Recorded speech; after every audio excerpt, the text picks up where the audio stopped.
3 femmes ont été retrouvées mortes au fond d'une impasse. Elles étaient nues. Nous sommes un matin de décembre 1216, quand 3 femmes nues sont retrouvées au fond d'une impasse. Nul ne sait ce qui s'est passé pour ces 3 vagabondes.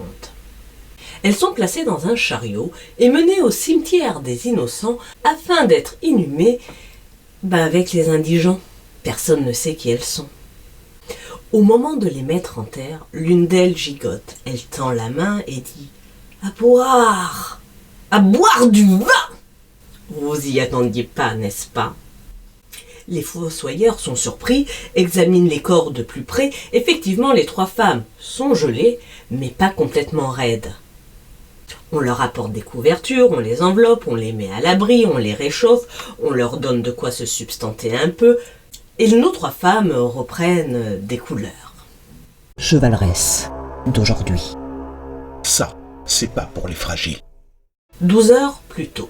Dans une taverne, 3 femmes sont attablées. Nous avons Margue, la femme d'Adam de Gouès, qui mange un morceau d'oie accompagné d'une écuelle d'ail.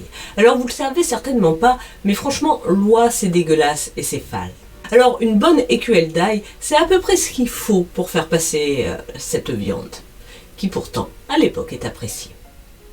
Nous avons Marois, la nièce de Mag. Elle se délecte de grenache, de gaufres, de fromage et d'amandes pelées. Là aussi, nous sommes dans le festin de luxe. Et troisièmement, nous avons Dame Tiphaine, une couturière, qui, sans doute consciente de ses moindres moyens, se contente d'un demi-poulet et d'un pâté. Elles ont accompagné leur festin de nombreux pichets de vin, tant et tellement qu'on ne sait plus les compter. Enfin, elles ne savent plus les compter, parce que le tavernier, lui, il sait compter, et il voit bien que mesdames n'ont absolument pas l'argent de les payer, ces pichets de vin. Alors les 3 femmes, un peu joyeuses, lui proposent de laisser leurs vêtements en gage et de revenir payer l'addition après, ce que le tavernier accepte. Elles se retrouvent donc en chemise dans la rue. Que cela tienne, quand on est bourré, on fait des trucs bizarres. Donc elles vont par les rues en chantant, en dansant, enlevant leurs derniers fringues, parce que bon, quitte à être à poil, autant y aller jusqu'au bout.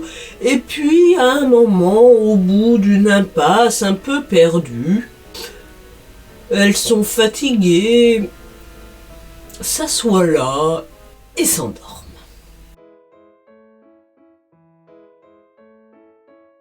12 heures plus tard. Je vous laisse imaginer la tête des fossoyeurs face à cette histoire. On contacte les maris de ces dames qui viennent les chercher et l'affaire est enterrée, à défaut d'avoir enterré les dames. Ce que les maris auraient certainement préféré.